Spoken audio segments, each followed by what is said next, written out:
Hello, everyone, and welcome back to the Rundown. I will be your host today, Craig DeLuz, coming at you from the West Coast, the left coast, behind the Iron Curtain, otherwise known as the Sierras. And today is Monday Fun Day.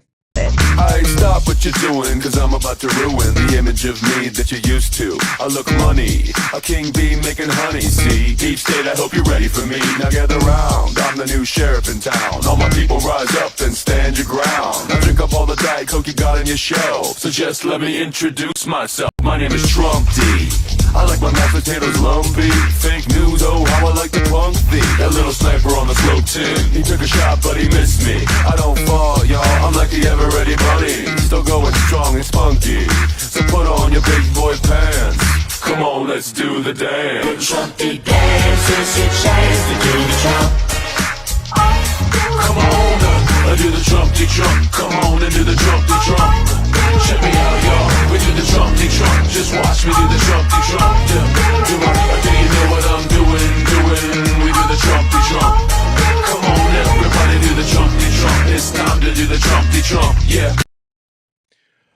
All right, folks, how's everybody doing today? I know it's probably not as fun day a Monday as we would normally have. There's a lot of stuff that happened over the weekend, but I kind of figured, with everything that went on over the weekend, probably could use some lightening up. And I apologize. I was running a little bit late today. I don't have all of the fun stuff, the bells and whistles and all the stuff that I would like to have had included with today's show. I'll just put it to you, work. But I wanted to make sure that I brought the show to you. I want to make sure I talk to you today because there's a lot to talk about. As you saw in the title of the show, we're going to be talking about kind of what is really a weekend that was marred by violence. And wow, it's just so many different things, so much of which is unrelated, and yet how much of it is related, I don't know. But we're going to talk about it. I'm going to talk about it. You're going to talk about it. If you're watching the show live, 3 p.m. Pacific, 6 p.m. Eastern, you're invited to talk about it. Just let us know. Just go ahead and comment. We've got your comment. I'm watching your comments here on YouTube, on Facebook, on Rumble.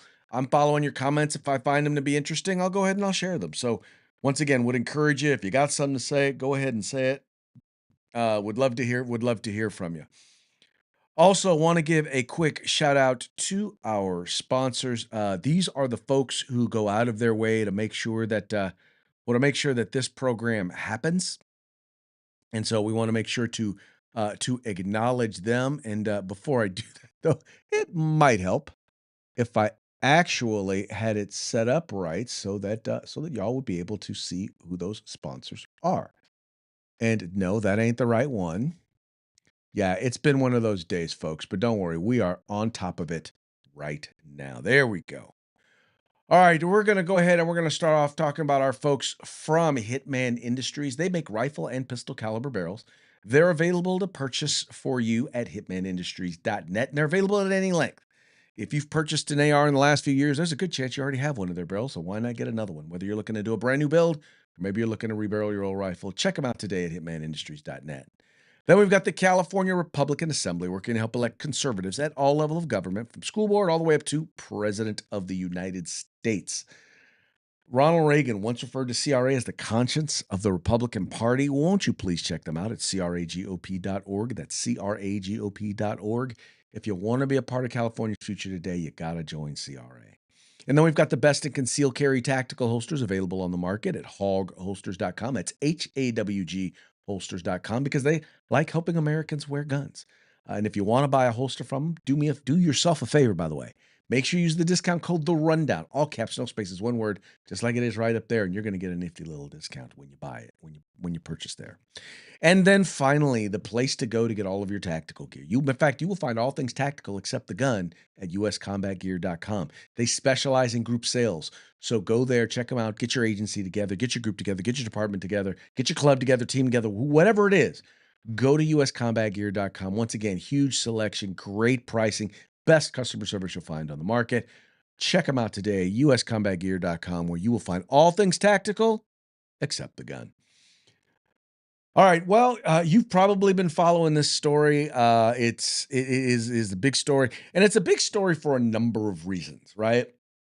I mean, if there was ever if there was ever a story that hit on multiple topics, multiple subjects, something that needed to be addressed, it's this particular story, and it's the violent attack that took place over the weekend there in Australia.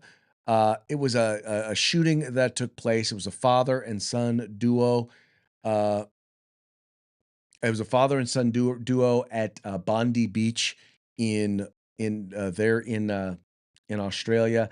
They decided that they were going to attack a Hanukkah celebration, and well, let's just say it's weird. I don't want to say it's weird. Weird's not the word I'm looking for. It's tough because they killed 15 people. Not only did they kill 15 people, but keep in mind this is a place that brags about the fact that they have no gun violence. That by getting rid of by getting rid of private ownership of the mean, nasty, evil guns, no one allowed to have handguns. No one allowed to have anything but shotguns. That they believe that they had put an end to gun violence. Well, it turns out that is just not the case. Which, by the way, we told them.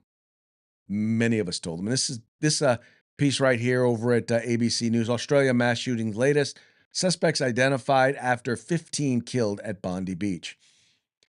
Saeed Akram and Naveed Akram have been identified as the father and son who allegedly opened fire at a Hanukkah event at Bondi Beach in Sydney, according to a briefing distributed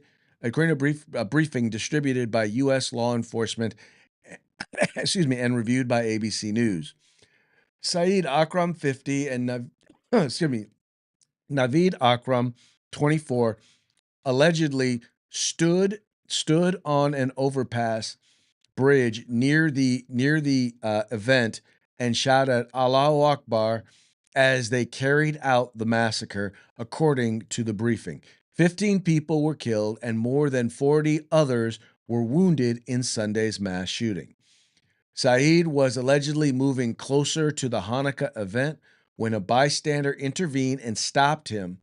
The briefing said. Video captured by a bystander by the bystander jumped. Let's see if I can pull up that video. Here's the bystander. All right. So that's one pair of glasses. Yep. Let's see what we know about the man who disarmed him. So there's the guy who this is the guy who did. His name is Ahmed Al Ahmed. He basically jumped in, and I'm trying to find the video where the guy jumped on him. Once again, I apologize that I didn't have that completely ready for you before we got here. With prescription Anyway, lenses. Plus anti-reflective. If you watch, it's like, well, everybody else is running from the violence. This guy runs to the violence, runs at the guy, jumps on him, jumps on his back, and takes the gun away from him and then shoots. Oh, here it is. Okay, here we go, over here. So here we go. Let's see if I can get it back. Okay, so here it is. Let me rewind it and play it for you. So now they're going to play the commercials. You got to love this stuff, right?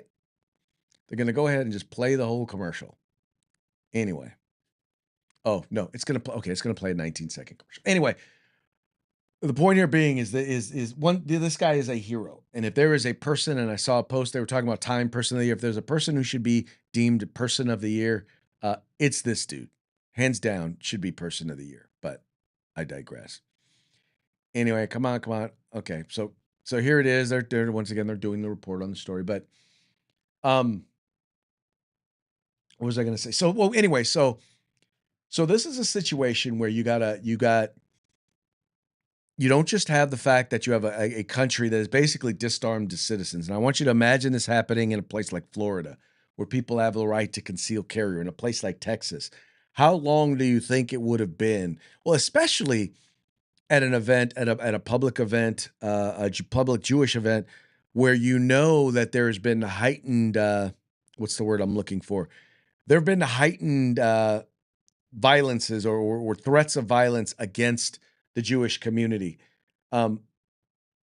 There's no doubt that this probably would have been something where you would have probably seen more people showing up, right? You would have definitely seen armed citizens there prepared to take action.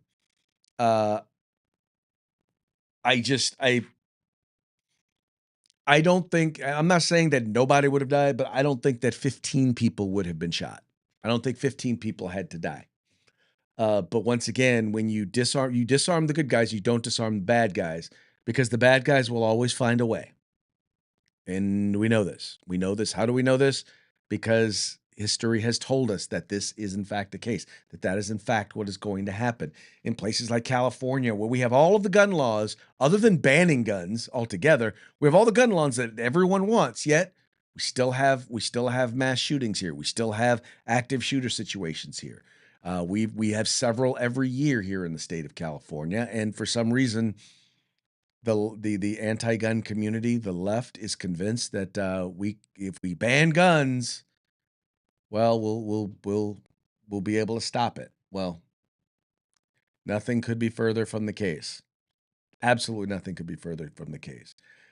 The other issue, though, that we're dealing with here is once again the rising levels of anti-Semitism, and how okay we have become with anti-Semitism, how it has become literally okay to be anti-Semitic.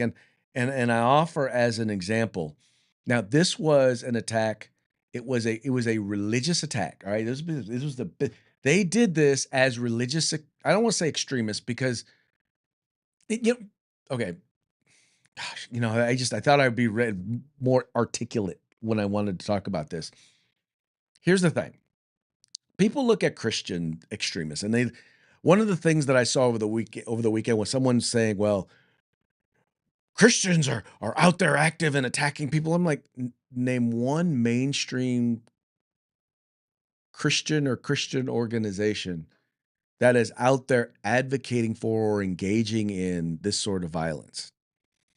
And the reason why I made sure to point that out was because I'm not saying that there aren't fringe people in every group. There aren't people who are willing to take someone's position and teachings or beliefs or whatever and use it as an excuse. And in many cases, they're taking an ideology and they're identifying a potential enemy and they're utilizing it as an excuse to engage in violence. But in Islam, and once again, I don't sit here as someone who professes to be an expert on the Quran, but I've never seen anybody do a really effective job of explaining this. But why does it appear that there are many, many sections of the Quran and that a lot of the teachings of the Quran where violence against the infidels, meaning violence against non-believers, those who refuse to convert, is not just acceptable, but encouraged. I mean, it's I understand that early on, a lot of Muhammad's teachings were peaceful, but I also realized that there was a change, and then his later teachings were a lot less than peaceful. I understand that there are many peaceful Muslims out there who do not engage in violence, and just because you are Muslim does not mean that you are necessarily prone to violence. But when engaging in violence is actually consistent with the teachings of the faith, are you really an extremist? Are you really an extremist, or are you just following the mainstream teachings? And when I say mainstream, I'm not talking about mainstream for society. I'm talking about mainstream within Islam.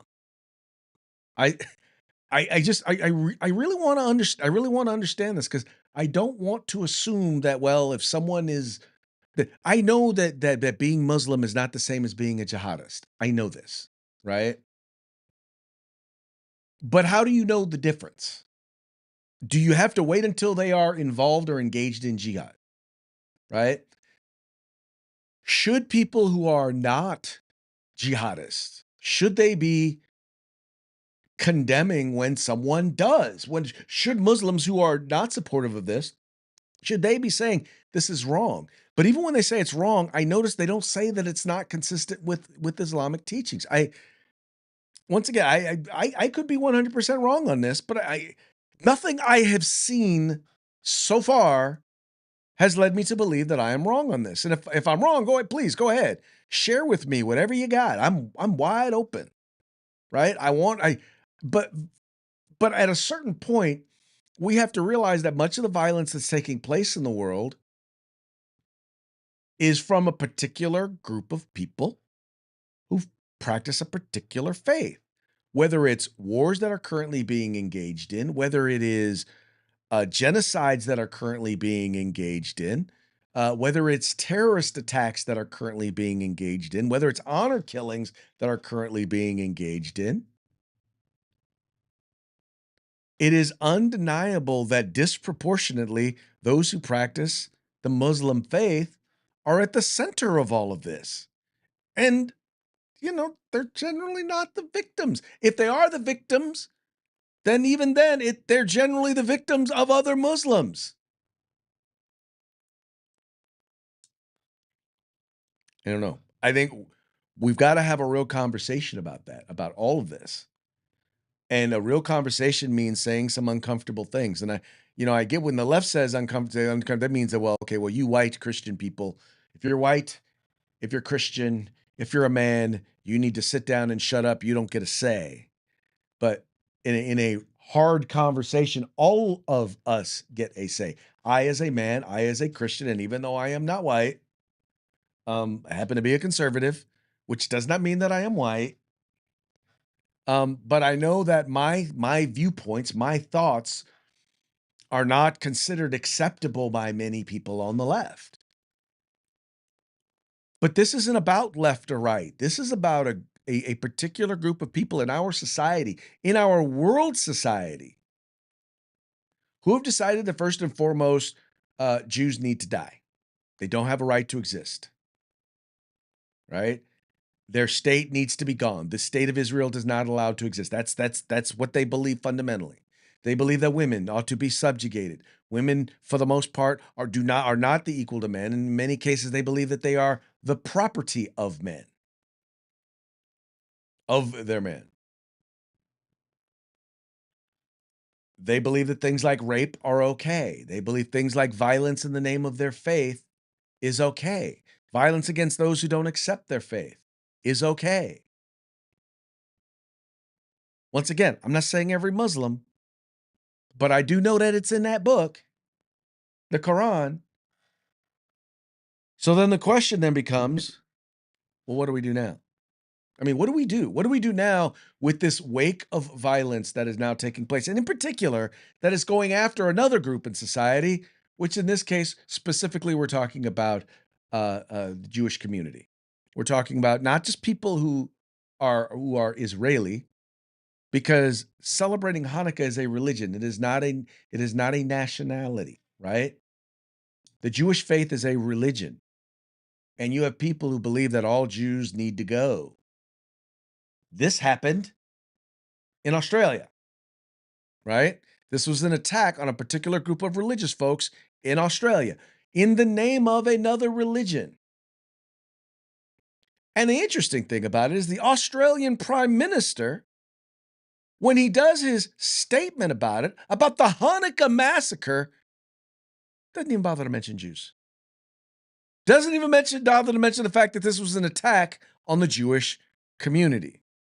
It says here, Australian Prime Minister Anthony Albanese released a statement after Sunday's terror attack on a Hanukkah celebration in Sydney in which he made no mention of Jews or anti-Semitism. Albanese wrote shortly after the shooting that the scenes in Bondi are shocking and distressing, and that his thoughts are with every person affected. Albanese was one of several world leaders to recognize a Palestinian state in September of this year, in a move both President Trump and Israeli Prime Minister Benjamin Netanyahu, as well as numerous Middle East experts, said would simply serve as a reward for Hamas and its allies after the October 7th, 2023 attack against Israel. In a statement announcing Australia's decision, Albanese said recognition of a Palestinian state was, quote, part of a coordinated international effort to build a new momentum for a two-state solution, starting with the ceasefire in Gaza and the release of the hostages taken in the atrocities of October 7, 2023. Hamas, for its part, welcomed Western calls for statehood. Guys, I'm not even going to get it. So the point, once again, being in this particular statement is, number one, well, first of all, let's be real. There is no two-state solution because one side doesn't want a two-state solution. They want a one-state solution, and that one state does not include Israel. They do. What's funny is that they in Palestine they don't even want a state. They had control since 2006. They've had control of the Gaza Strip. They elected their own. They were able to elect their own government and everything, and they handed it over to Hamas to run. And Hamas proceeded to steal every bit of aid, every resource that was sent into the Gaza Strip. They stole it, and if they could sell it, they sold it. If they could use it to make a weapon, they made a weapon out of it, and then they used it against the Jews. They don't want they don't want a two-state solution. They want a one-state solution. That one state does not include Israel. But we don't want to say anything about it. None of that matters. Reality does not matter. The facts do not matter. It's frustrating. It's frustrating because, once again, as we continue to allow, and once again, if you look at what's going on right now in Europe with all of the unrest, in many parts of Europe, in France, in Great Britain, in Germany, you look at what's happening, it is literally, it is overwhelmingly the third world, and in their particular case, it's the Muslim third world that is coming in, that is starting to take over their countries, and they're not assimilating. They're not interested in becoming French. They're not interested in becoming Brits. They want Islam to rule where they live. They want to take over Europe. And right now, they are succeeding.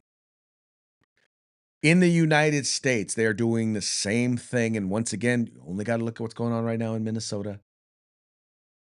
What has been going on and what has been revealed, what has been going on with the Somali community there. And once again, there are plenty. I am quite sure there are there are plenty of good Somalis who are adding to society. I do not doubt that. But disproportionately, when I say disproportionately, I mean disproportionately, there are people who are engaged in things and activities that contradict what is best for the West. When I say what is best for the West, I mean what is best for America, what is best for the people there in Minnesota. I firmly believe that, and much of it is being driven by culture. You know, I hear people say that, oh, they want to treat every culture the same. We know not all cultures aren't equal. I hate to say this, but it's not. It really isn't. If you think that it is, then one only need look at the outcomes of failed cultures in certain places. There's a reason why people in places with failed cultures are trying to get into the United States, because our culture works. There's a reason why, and there's a reason why, for example, the poverty rates in urban inner cities is so great, because the culture there is one way. It's the reason why it's not so great in a lot of these places. You go to some more, we'll call them red communities, kind of funny. Culture changes. Schools work. Crime is down. People got jobs, right? Society seems to be working a little better in places like Florida and Texas. Not so much in California and New York. I can't speak totally for New York because I don't live there, but I do live in California. I can tell you, it ain't working out so well for a lot of folks. All right, another event that took place. Well, there was a shooting at Brown University. Right? Individual basically went into a building, went into a specific class. So an individual basically it was around 4 p.m., around 4:30 p.m. at Brown University. So it was almost dark, if not dark, right? It was a Saturday. They decided it was a weekend. They decided they were going to go into a specific classroom. They shot, they shot up, shot nine. I think they want to shoot eight or nine people wound up getting injured. Two people were shot, two people were killed, and the person got away. And in this particular case, they have not caught the folks. They have not caught the guy who did it. In fact, they're still looking around. There are some I forget how many cameras I said, but there are plenty of cameras that are around this campus, and yet they still have not one image of the person, which means that this likely was highly coordinated. I mean, this person must have planned and must have planned well because you don't have an image of the person. They had one person who they had detained, and they tried to they detained a person. He was a person of interest. They've since released this person of interest because none of the evidence points to this particular person, which makes sense. I know a lot of people are on him. They're like, "Oh, well, why are you releasing him?" Well, because none of the evidence points to him. Well, if none of the evidence points to him, why would you release him? I mean, why wouldn't you release him if he's now no longer a person of interest? In particular, if it doesn't, well, then you should probably let him go because that means he's probably innocent. Anyway, moving right along. So Brown University faces a lot of questions about security policies after sending delayed emergency alert and failing to sound alarms during the shooting. So shooting goes off. They haven't sent any alerts, nothing. Let's read a little bit here. It says Brown University is facing questions over its security policies after its emergency sirens never sounded in response to Saturday's shooting, while taking nearly 20 minutes to send out an alert to students. The scrutiny comes after campus cops passed no confidence votes against their police chief and questioned the school's emergency response capabilities. Rodney Chatman, the university director of public safety and emergency management, blamed the lack of sirens on the hectic nature of the crisis. He said police became aware of the incident when an officer saw students fleeing the scene. Fire officials learned of the shooting at 4:05 p.m., according to Providence Fire Chief Derek Silva. Students did not receive an alert until 4:22, 17 minutes later, according to the Rhode Island Current. They were then warned to lock their doors, run, hide, fight as a last resort. From there, Brown issued retracted a series of alerts. It sent one at 4:51, saying a suspect was in custody. Then another 20 minutes later, walking back that claim. A 5:27 alert that there was another shooting, but a 6:10 message that was actually said that was actually unfounded. The shooter has not been caught. Opened fire. I'm sorry. The shooter, who has not been caught, opened fire Saturday into a lecture hall filled with roughly 60 students as a final exam review session for an economics course was underway, killing two and injuring nine. The professor, Rachel Friedberg, who was not present, also teaches the Judaic Studies Department and is a trustee at the Jewish Day School of Rhode Island and lectured at Hebrew University of Jerusalem for years before joining the Brown faculty.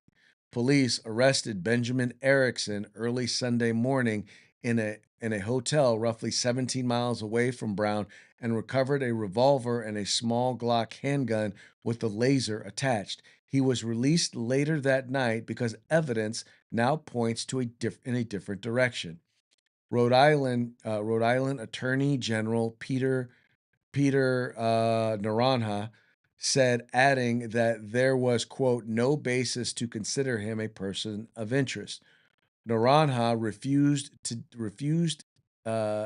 to detail next steps in the investigation because, quote, we have a murder out there, frankly, and so we're not going to give away the game plan. Providence Mayor Brett Smiley added, quote, "We believe that you remain safe in our community, even though the assailant remains at large." So, in other words, they have no idea where dude is. Um, but like I said, um, they found the guy. The guy had the guns. I'm assuming that they tested him for gunshot residue. Probably tested negative for gunshot residue. They probably tested all the guns, the two guns, two handguns that he had. Turned out not to be the case.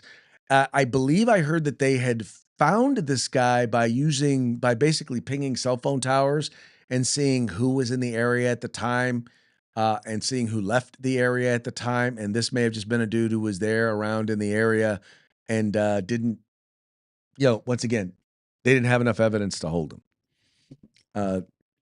It does not sound particularly unusual. It does sound unusual that they haven't been able to find anybody, but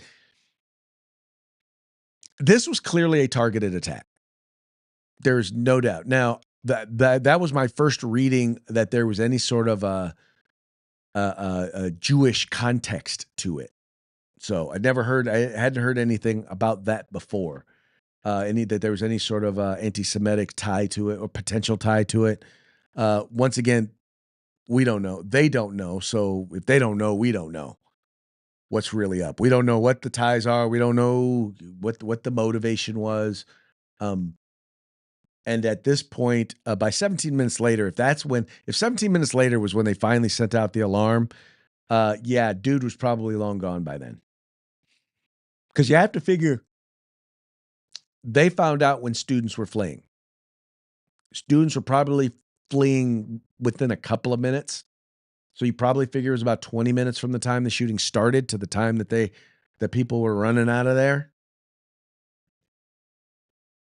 And yeah, they caught nobody. Anyway, so there was that. But wait, there's more. If you once again have also been following the news, Rob Reiner. Rob Reiner, better known as, and it's really bad that I do not even know. I do not even know his character's real name. I just know him as Meathead.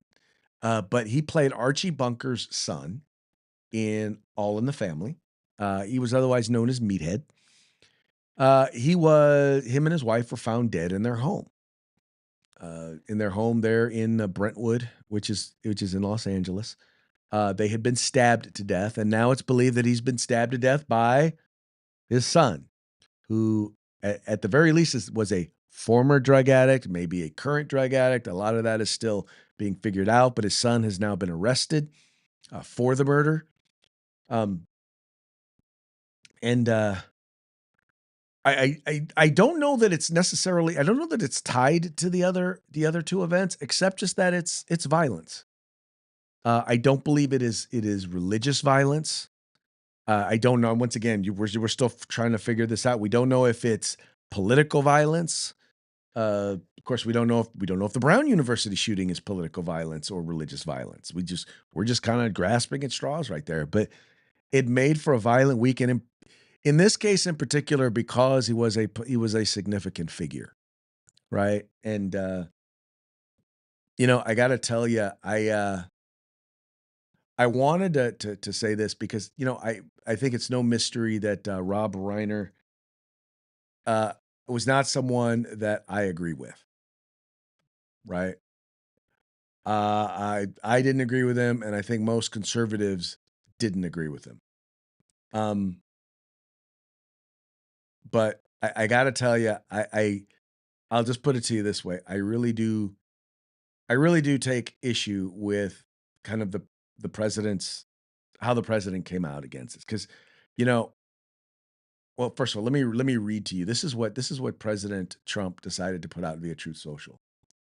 A very sad thing happened last night in Hollywood. Rob Reiner, a tortured and struggling, but once very talented movie director and comedy star, has passed away. Together with his wife, Michelle, reportedly due to anger he caused others through his massive, unyielding, and incurable affliction with a mind crippling disease known as Trump derangement syndrome, sometimes referred to as TDS. He was known to have driven people crazy by his raging obsession with President Donald J. Trump and his obvious paranoia reaching new heights as the Trump administration surpassed all goals and expectations of greatness, and with the golden age of America upon us, perhaps like never before. May Rob and Michelle rest in peace. Now, I'm just going to say this. Is this something that I would expect from John Q, MAGA Republican, MAGA supporter? Yes. That's something I would it is well, Rob Reiner, well, let's put it this way. This Rob Reiner was not a pleasant person. Rob Reiner definitely suffered from Trump derangement syndrome. Rob Reiner is a leftist who believed many things that were not good for America. All that having been said, the man was murdered. And by all accounts was murdered now, as we know, because all the president had to do was wait a day and realize that, yeah, it turns out he was murdered by his son, or at least it's suspected that he has been murdered by his son. His son has actually been arrested. So this is more of a family dispute, domestic violence, whatever situation. But to use it as an opportunity to troll Rob Reiner posthumously is just I'm sorry. It is beneath the presidency. It is in my opinion, it brings shame to the White House, and I'm really, really, really, really highly disappointed by it. I wish there are many, many times when I'm like, I wish my president would do better. There are many times when I wish my president would be better. For the most part, he does. The policies he's implemented have been fantastic. I realize that he's not always the most articulate when it comes to expressing his views, but I honestly do believe that for the most part, uh, he's not trying to be mean. He's just trying to be effective and trying to get his point across. This was uncalled for, and it was bad form. It was bad tactics, and some of y'all out there, some of y'all MAGA folks out there, are probably going to hate me for saying this. I know you probably like, oh well, Rob Reiner deserved it, and no. I think back and I remember, Rob Reiner when it came to the Charlie Kirk assassination. Rob Reiner actually was like, look, this is just wrong. The man was just no one should lose their life for believing what they for espousing their views and values and for defending their views and values in the public square. That was Rob Reiner. Once again, disagree with him on 99.9% of things, but he stood up against what happened to Charlie Kirk. Anyway, I just folks, I think we have to be better. And I get that they do this. I get that the other side is just like this. But if we are, Christians, if we are Americans, we need to do better. We need to be better. And I get the temptation to just succumb to the lowest common denominator.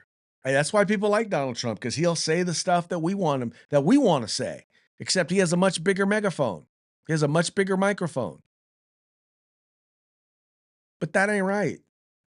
That is just not right. And I think, like I said, I want my president to do better. I do. I want my president to do better. Joe Biden wouldn't have done better. He would have released some mealy-mouthed statement. I think what should have been said was, we have an epidemic of violence in this country. And just like what happened at Brown University, and we have an epidemic of violence in this world, in our society today. In particular, in Western culture, we're having a problem. And there are groups of people, there are people out there who believe that violence, doing harm and or killing people with whom we disagree is the way in which to handle it. And we need to stop. And we need to condemn it when we can, whenever we see it, especially when it's folks who tend to agree with us, people who tend to be on our side. We need to condemn it. We do. That's why it's so frustrating when you see religious attack, when you see attacks that are clearly motivated by Islam, by the Muslim faith, by you want to call them jihadists, or jihadists is probably an appropriate term, or Islamists or Muslim extremists. That's why you got to call it out. The people who need to be calling out are Muslims.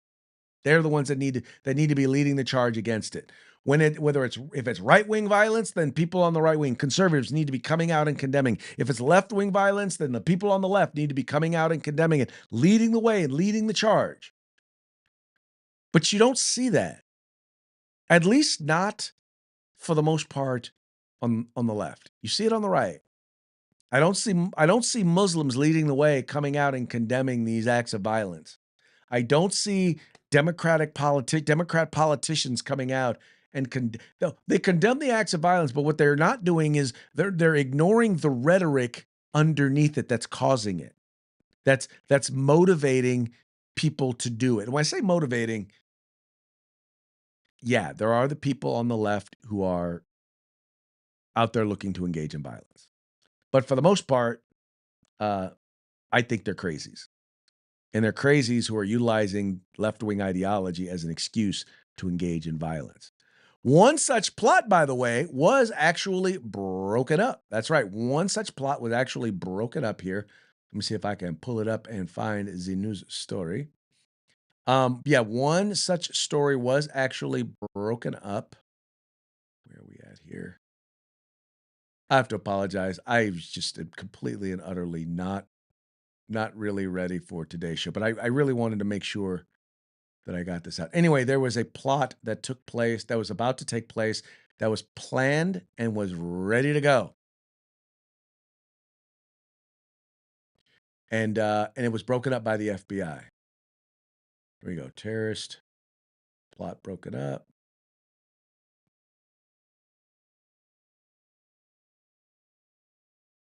Here we